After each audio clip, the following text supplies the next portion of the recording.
किसी गांव में दो दोस्त रहते थे। दोनों दोस्त एक ही स्कूल में एक साथ एक ही क्लास में पढ़ते थे। एक दोस्त अमीर घर से था जबकि दूसरा दोस्त गरीब घर से था, लेकिन दोनों पक्के दोस्त थे। अमीर घर का लड़का वह पढ़ लिख कर अपने माँ बाप के व्यापार को आगे बढ़ाना चाहता था, जबकि गरीब घर का लड़का अक्सर वह अपने और अपने गाँव वालों के बारे में सोचता रहता था। उसके मन में अक्सर यही चलता रहता था कि वह पढ़ लिख कर एक दिन बहुत बड़ा अधिकारी बनेगा और गाँव वालों के विकास के लिए कुछ नया करेगा। दोनों दोस्त अपनी इसी सोच के साथ पढ़ाई करते थे। समय बीतता गया। अमीर घर का लड़का अपना पढ़ाई पूरी करने के बाद अपने माँ बाप के व्यापार में हाथ बढ़ाने लगा, जबकि गरीब घर का वह लड़का के पास इतने पैसे भी नहीं थे कि कोई व्यापार करे।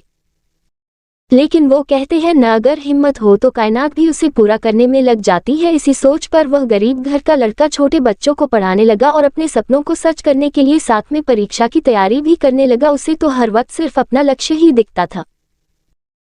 दिन क्या रात क्या, सब उसके लिए एक समान थे। वह सिर्फ और सिर्फ अपने लक्ष्य को पूरा करने में दिन रात लगा रहता था।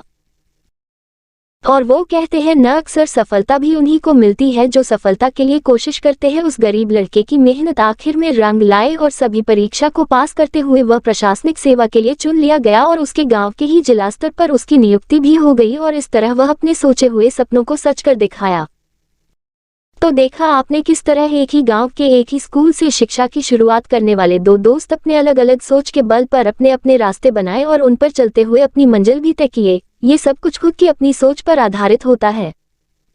इसलिए कहा भी गया है आप जैसा सोचोगे ठीक वैसा ही बनोगे। अब आप तय करेंगे कि आपको क्या बनना है, ये आपके सोच पर आधारित है। अगर आप अपने जीवन में कुछ बड़ा बनना चाहते हैं तो बड़ा सोचिए भी और सबसे बड़ी बात उस पर अमल भी आपको करना है।